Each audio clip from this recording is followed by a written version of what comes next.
Up is California on track for an affordable and just energy transition? It's a big question with lots of nuance, and I hope we'll unpack that now with our very special guest. Liane Randolph is chair of the California Air Resources Board, I think one of the most important climate policy people in the country. And Mary Rose Taruc is Energy Justice Director of the California Energy Justice Alliance. Please welcome me in joining them to Climate One.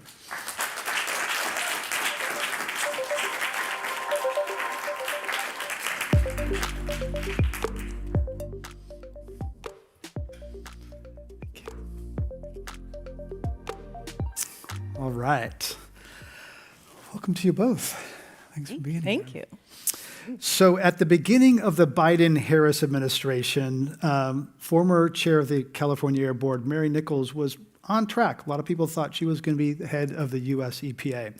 But that nomination was derailed by environmental justice advocates who criticized California's emission reduction plans because they focused on low-cost ways to reduce emissions. That focus often thought to be good politics and good economics, low-cost transition. And it meant that refineries could buy offsets in faraway places and not clean up their own communities, such as Richmond, where that are overburdened with pollution.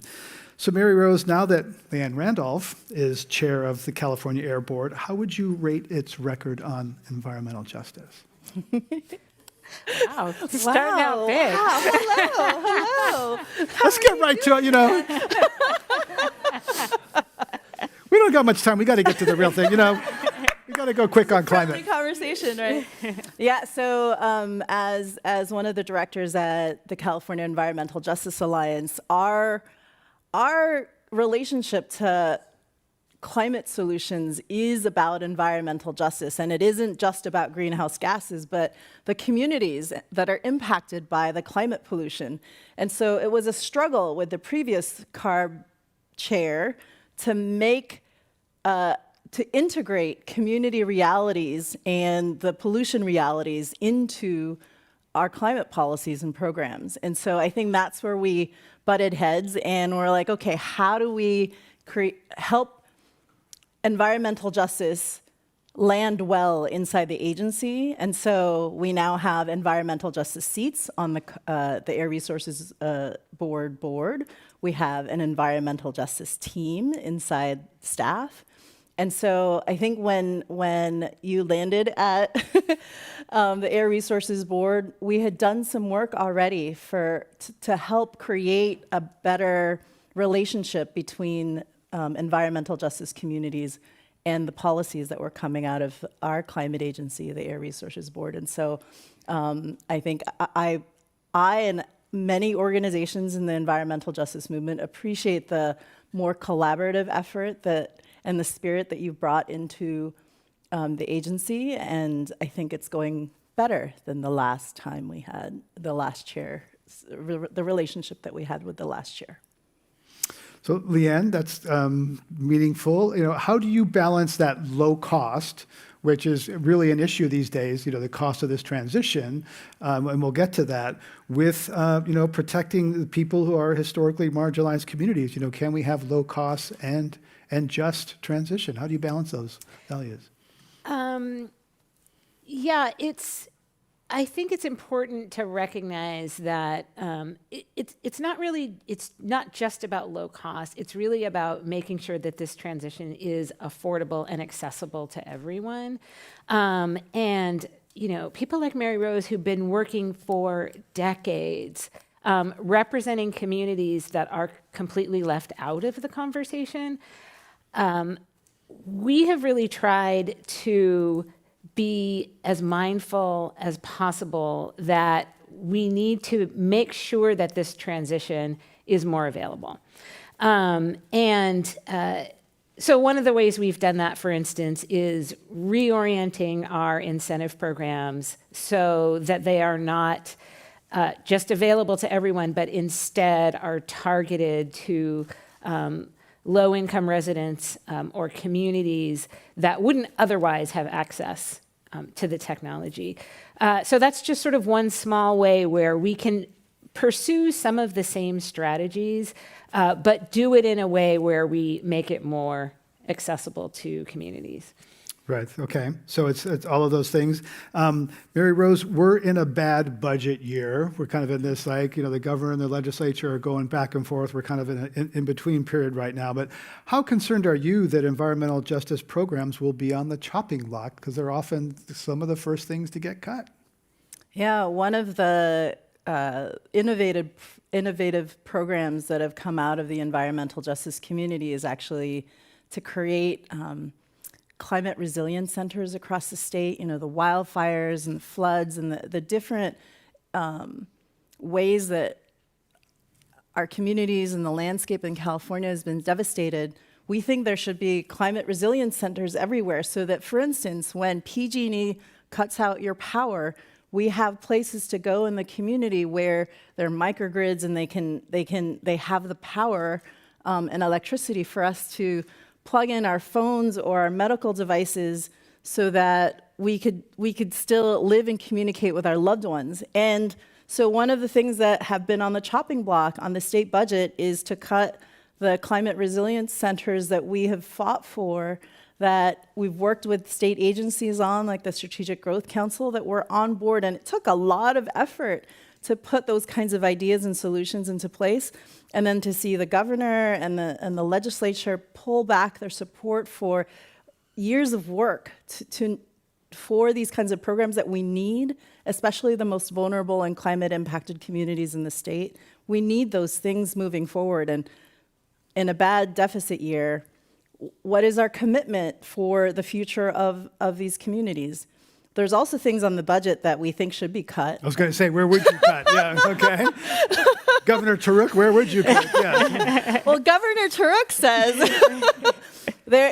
so for instance, there's a hydrogen hype right now in the state of California, and Governor Newsom and others are promoting a hydrogen hub or development in California. Environmental justice communities and our environmental friends are saying, prove to us that hydrogen is not going to harm communities, that it actually adds to our solutions and not take away. For instance, we've been studying a lot of hydrogen. A lot of it is actually fossil fuel based. And if we already don't think that fossil fuels are causing climate change, then why are we promoting hydrogen? And so there's a big chunk of hydrogen funding that's still in the budget that we think could be better used for building decarbonization or climate resilience centers, et cetera. Liane, let's get you in on this. I know some of this is outside of the air board in terms of the state budget, but let's get you first on cutting environmental justice programs, resilience or otherwise, and then we'll get to hydrogen later. Well, I think it's really going to be kind of the legislature and the governor who are going to make these decisions. We're playing the long game here, right? So the budget goes up and down, and what we want to make sure is that we are continuing to move forward as much as we can, that we can continue to hold on to as much of the funding as we can, but also to the extent that we have any impacts on the climate commitment, is to make sure that in the coming years, as the budget gets better, that we're first in line to get any funds that are delayed back. Many of our programs have been delayed and not cut. So that's encouraging that we'll be able to kind of, revisit this in future years.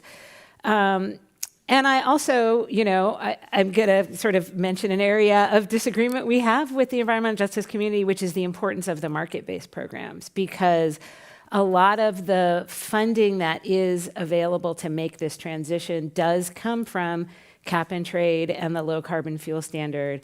And it is necessary that those programs continue to deliver the funds that allow us to deploy zero emission infrastructure, vehicles, appliances, the work we're doing to decarbonize the economy, needs to come from many different places, and our market-based programs are one of the ways that we are able to kind of keep some of that funding going. And I think it's an important conversation that we always have to continue to have with communities, because we aren't always going to agree on everything, but frequently there are ways that we can adjust what we're doing to be more responsive to concerns and at least try to get to some points of agreement, recognizing that we're not going to agree on everything. So the cap and trade program sets like a cap on emissions, and companies can kind of trade the right to pollute or pollution permits. And then low carbon fuel standard, sets performance metrics for liquid transportation fuels. That creates this, some of the money that comes from that goes into the greenhouse gas reduction fund to pay for programs. Liane, Randolph, can that fund be rated in a budget year? Because we've had this history in this state where there's money collected, say, for the gasoline tax, and we have to put in a big lockbox with chains around it so that legislators can't get their fingers in there because they see a pot of money and they're like, ooh, honey, Yeah. So can that be rated in a bad budget year? So they have to be used for greenhouse gas reducing programs, and at least 40% of those funds have to be spent in statutorily defined disadvantaged communities. Mm-hmm. So it's not a separate little general fund that can be used for anything. It needs to be used for climate. Okay. And the environmental justice community was who won that law. True. Absolutely Dedicate true. at least 40% of those polluter funds, we think of them, to mitigate the climate pollution that's in communities like Richmond and West Oakland and South LA, et cetera. Right. It was not set up that way originally by Governor Schwarzenegger, who was the first one to kind of put in these market-based mechanisms. The state had to be pressured to add those things through legislation and advocacy.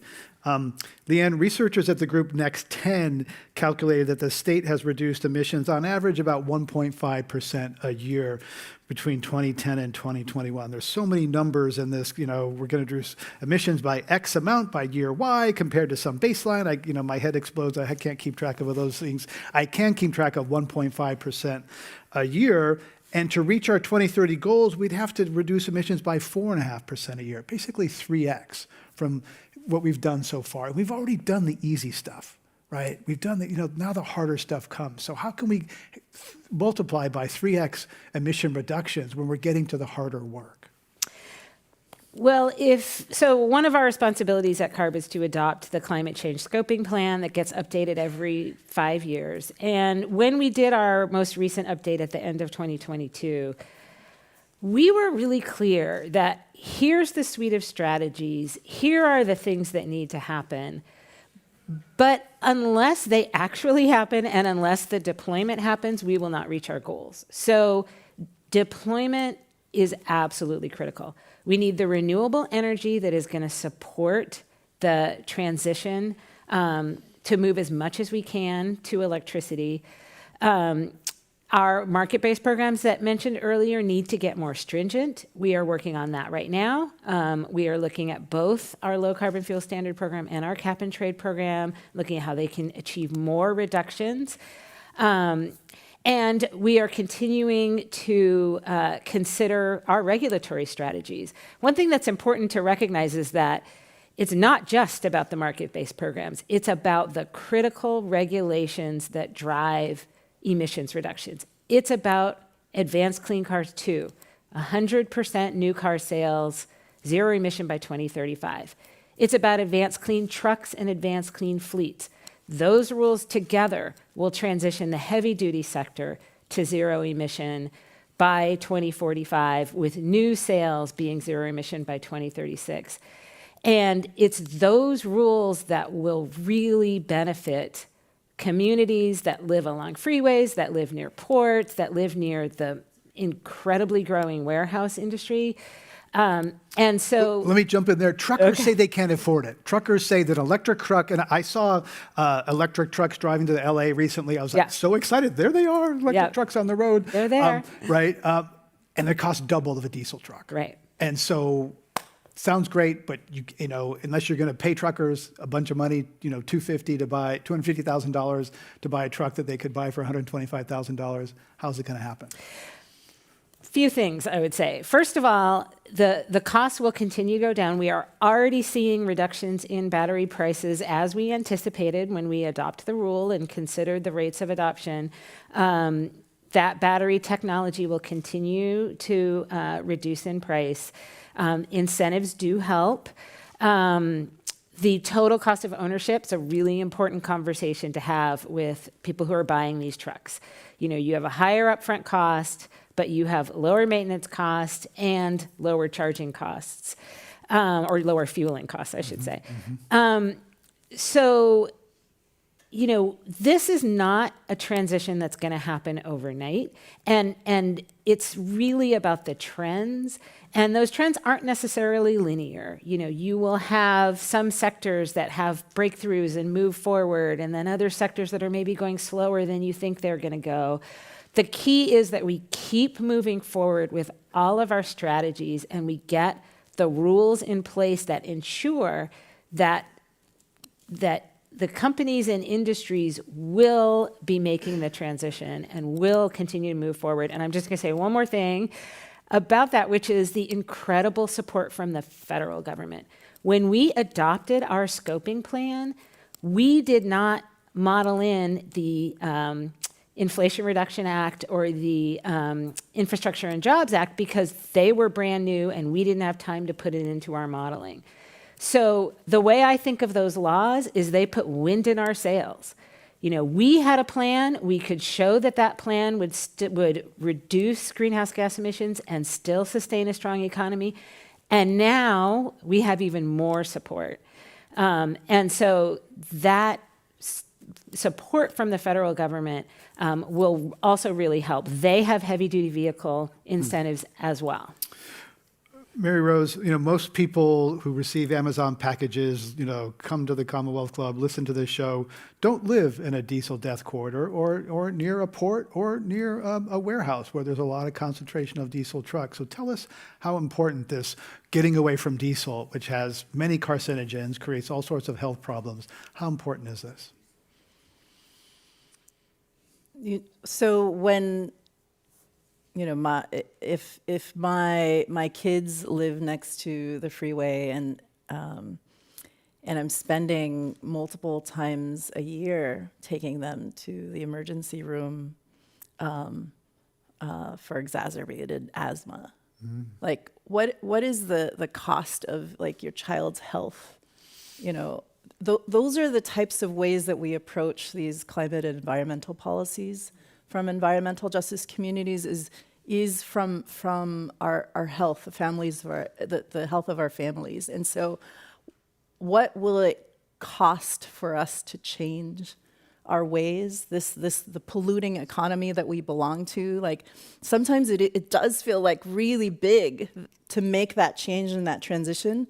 But here we are actually integrating our health ideas into climate and environmental policy. And this is why when we say we have to move from those diesel trucks, especially on the 880 in Oakland where I live, the flatlands communities in Oakland, for instance, don't have the same cleaner air as, say, the folks who are in the Oakland Hills. And we have to... Aren't trucks even banned on the 580? They are, and that's an environmental racism what's situation. Up with that? Yeah, it's environmental racism, and so we are trying to correct those kinds of policies and decisions that have been made in the past. And I think with California, majority more people of color who and legislators. State legislators who come and have grown up in environmental justice communities. This is why you're seeing climate laws and policies and programs actually take into account these kinds of win-win solutions that we need in our environmental, through our environmental agencies. And it's not just good for environmental justice communities, it's good for everybody when we reduce the pollution coming out of diesel trucks. And it's not that we don't have the technologies or the solutions for that, or even the money. There's a lot of free money, actually, that I will say CARB is giving away to corporations through free allowances through these market mechanisms. And the environmental justice community has actually opposed those kinds of measures or those kinds of the ways that CARB has designed our climate program and where the funds flow. Like, if anybody needs free money, it's low-income communities. Who's paying too much to PG&E now for skyrocketing electricity rates? Like, we're in San Francisco. We need to actually move funds smartly, especially to the people who need them the most. And when we're talking about affordability, if I'm earning $30,000 a year, that's my affordability for my electricity costs is different than if I'm earning $2 million a year. And so we need to be talking about the economics. Let's get to there. electricity affordability. First, I want to have Liane respond to this point that, is CARB handing out corporate welfare through cap and trade? Well, the allowances are actually the free allowances are set by statute based on the fact that they are, industries are trade exposed. And when the most recent statutory cap and trade update was passed, basically the legislature said, we're going to consider all industries trade exposed. And so, they sort of so you can't change that. The legislature did it. Right. And this goes back to trying to get business on board, not punish them too hard, because we want business to be part of this transition. It is, it is it's sort of extremely challenging kind of making this transition, because one of the other criticisms we get is, oh, well, if you increase the cost on companies to comply, they raise their prices, they raise their gas prices, they raise their consumer product prices, and that has an impact on affordability as well. Sure, they pass it through, sure. They're passing through.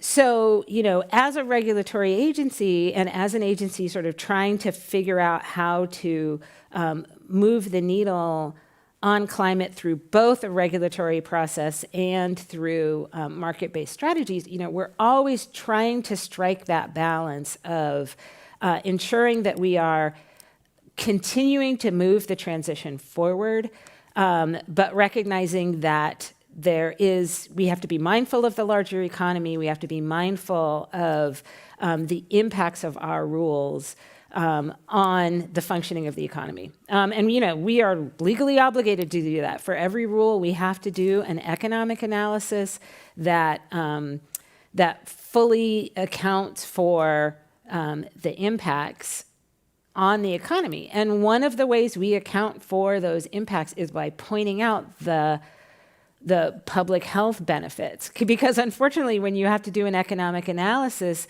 you have to look at public health benefits not from the perspective of a scared parent in an emergency room on a Saturday night, but from the perspective of how much money is it going to save the healthcare system. And the reality is that it will save money in the healthcare system. And so the larger economy benefits from our regulatory work. And we need to continue to tell that story. But we also have to be mindful of the fact that there are jobs and livelihoods that depend on a strong economy. And so we need to make this transition in a way that helps support those jobs. And I'll just sort of throw out one last little point, which is I think it's really important when companies think about making this transition, or when investors think about investing in new technologies and new companies, that one of the questions they ask is, what kind of jobs are you providing? Are you providing actual full-time jobs with benefits, with reasonable salaries? Or are you doing the venture capital as cheap as possible race to the bottom? I think it's really important that everyone involved in this transition ask themselves that question. Well, most companies pay their employees as little as possible, Well, right? That's how it works. I want to move on to the affordability of most we'll move on affordability and electricity. Mary Rose, California kneecapped rooftop solar, allegedly because the prices paid for rooftop solar sent to the grid was favoring wealthy people. There was sort of this, and leaving out low-income people, there was sort of this bougie bias in rooftop solar. The new program, known as Net Metering 3.0, was supposed to bring rooftop solar to renters and others who could not, had difficulty affording it before. Do you think California's new rooftop solar math is delivering as promised, and why?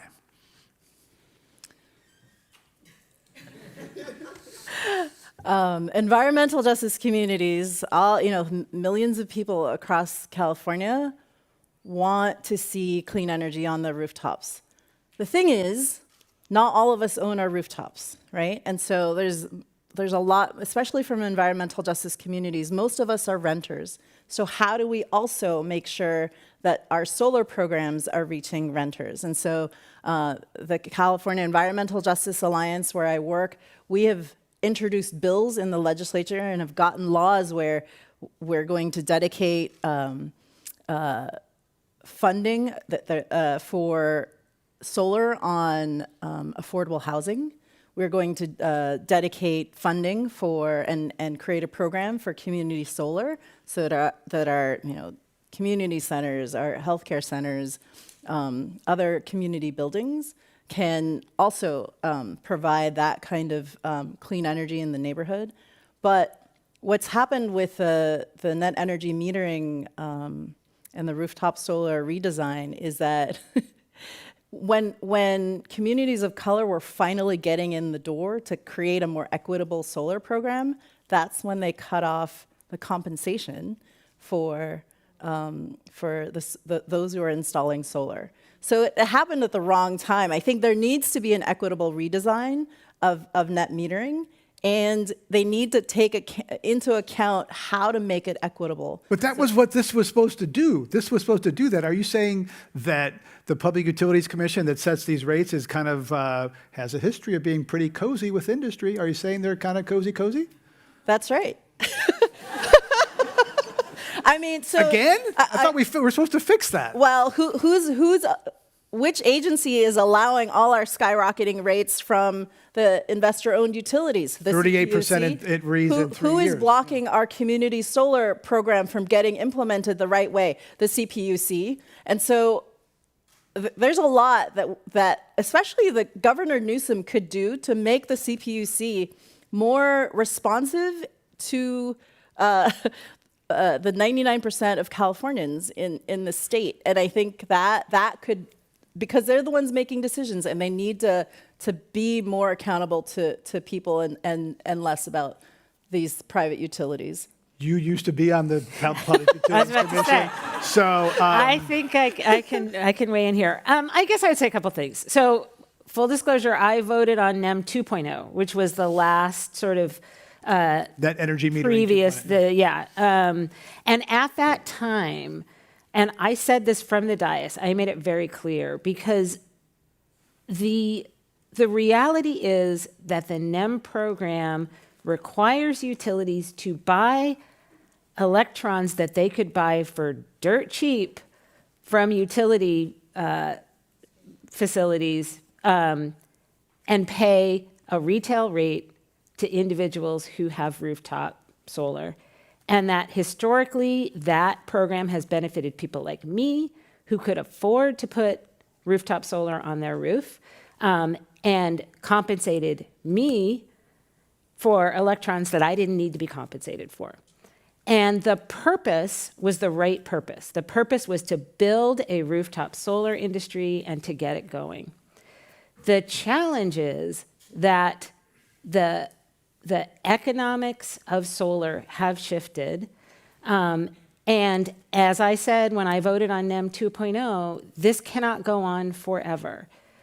The industry has to figure out a way to make its product more attractive, more accessible, without the cost shift to the ratepayers who can't afford to put So rooftop the solar. starting subsidy's over, take off the training wheels, you got to Right. put on your big boy pants and survive. Right. Full disclosure, I have not read the community solar proposed decision that is currently out, so I can't comment It's on bad. that.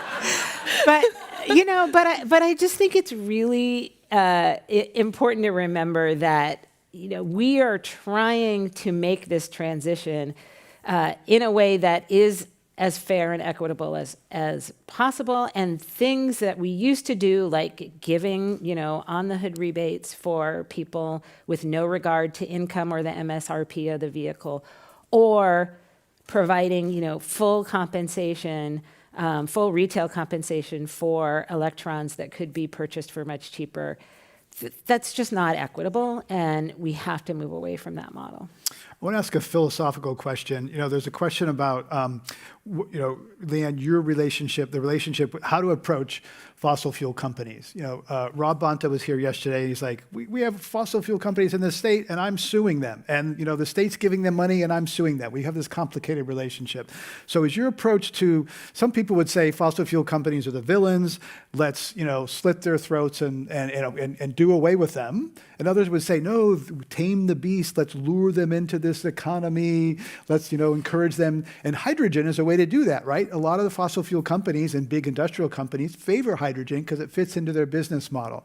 So are you in the slit the throat or kind of tame the beast kind of approach? Well, okay, so our scoping plan calls for a 94% reduction in fossil fuel use, right? That is our goal. Our goal is to stop relying on fossil fuels.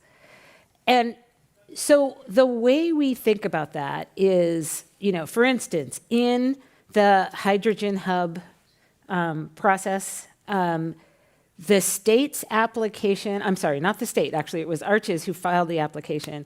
That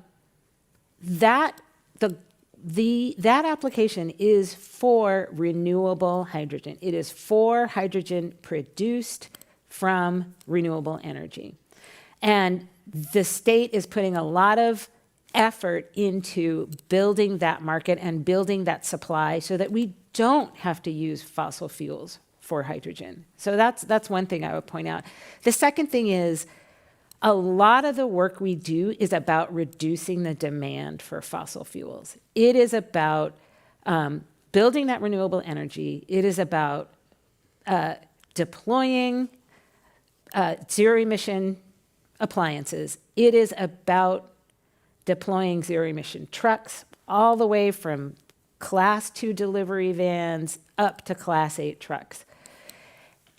And we, even in our most aggressive projections, it takes time to do that. It takes a long time. These vehicles last for 15, 20 years. Do we know yet if EVs are booming? Do we know if that's denting demand for oil in California?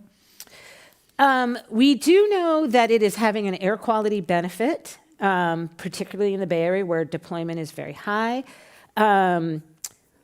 We don't know yet the numbers on, sort of how that demand is affected, partly because there's a lot of things that go into demand, the strength of the economy. So for instance, during the pandemic, spoiler alert, the demand went way down. In the light duty sector in particular. It stayed very high in the heavy duty sector though, because obviously there was still a lot of goods movement going on.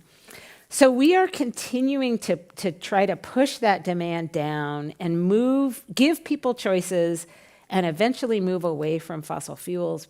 But that's going to take time, which means that, we're unfortunately going to have to rely on them for some time. So how do we minimize that reliance, or how do we turn that fuel reliance towards cleaner fuels? And we haven't even started talking about the petrochemical industry yet, right? So there's a lot to do. And as much as I think there's an interest in communities to no longer have refineries in their communities, which I completely understand, it is going to take a lot of time and a lot of planning and a lot of progress for that to happen. Mary Rose, one last question, something that I think that's been overlooked that happened this year, that's really interesting is, there's a ban on on gasoline-powered lawnmowers, leaf blowers, that sort of thing, which I think that, industry pretty much got on board with pretty quickly. I didn't see the kind of pushback from, Toro and lawnmower makers about that. It's often, immigrants, low-skilled laborers who are using those, those equipment. Gardeners, yeah. Gardener, right? Who are breathing it, et cetera. I know one who's like, I don't like carrying gasoline around in my truck because it smells. I'm breathing the fumes when I'm driving around my leaf blower. The electric ones sound much better than those leaf blowers, gas blowers. How big a deal is that? And are there cost considerations there? Because, again, electric leaf blower costs more than a gasoline one up front. This is where there's free money from the Greenhouse Gas Reduction Fund polluters that can actually be used as incentives for a transition for especially like workers like our gardeners, our immigrant gardeners, et cetera. And there's money there. And that's where we think, the equitable use of the funds that are in the Greenhouse Gas Reduction Fund could go. So but how many gardeners know how to get money from CARB, right? This is what we tell CARB is that you need to actually work in the, with communities to do the marketing, because the community-based organizations know where our families who work in these gardens, and we could do a really good job of marketing. So that's kind of the partnership that we have been calling for with CARB and other agencies, is that we're on the ground. We have relationships with the people that you're trying to serve. Let us help co-create these programs. And we're talking leaf blowers, but my main campaign actually out of Ceja is to help retire the 200 gas-fired power plants in the state. Talk about that as a big project that's consequential to our future and how we're going to solve climate change. Is that California is pumped with methane gas, and these 200 power plants all across the state that are harming us. And we are trying to figure out the transition from those dirty power plants into clean energy sources that we can even own. And I think that is where the last climate plan, the scoping plan of the state committed to decreasing those emissions, not to not allow for new dirty power plants to be put online. And a recent win also in the CPUC, where sometimes they do the right thing, is that after many years of advocacy, we got a good decision from the CPUC in their long-term planning for gas retirement to actually slash emissions by half in the next 10 years. So imagine 200 power plants in the next 10 years where we're going to get emissions reductions half of that capacity. We want the power plants in environmental justice communities to be retired first. And there's good news there on batteries. I think during one window recently, batteries were sun renewables in batteries was the biggest source of power in the state. So batteries, bullish on batteries. We're going to go to audience questions. First question, I think this is for, perhaps for Liane. Is cap and trade really reducing emissions? Yes. Our modeling shows that it does in fact reduce emissions. We see, for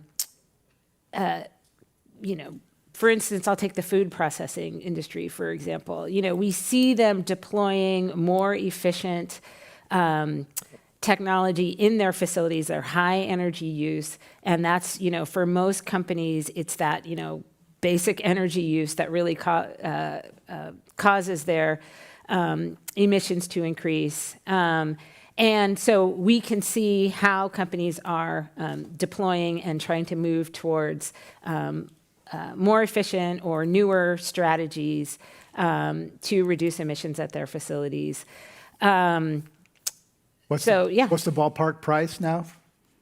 Oh gosh, I should know this. I think it was 29. 20s, yeah. Some people think we need to be up Yeah, to 100 to 26, make it 29, real. something like Jessica Dell, Can I say, Sure. though, so while general emissions in California might be slightly tickering down from the cap and trade program, where those emissions are getting reduced matter a lot to the communities that are most polluted. And so as, you know, the Chevron refinery in Richmond or in Wilmington, they can actually concentrate their allowances or their offsets. And so the concentration of pollution in certain communities, in environmental justice communities, are actually what's happening under the cap and trade program. And that's the main reason why the environmental justice community oppose this program, is because the biggest and richest companies are going to be allowed or can afford to do that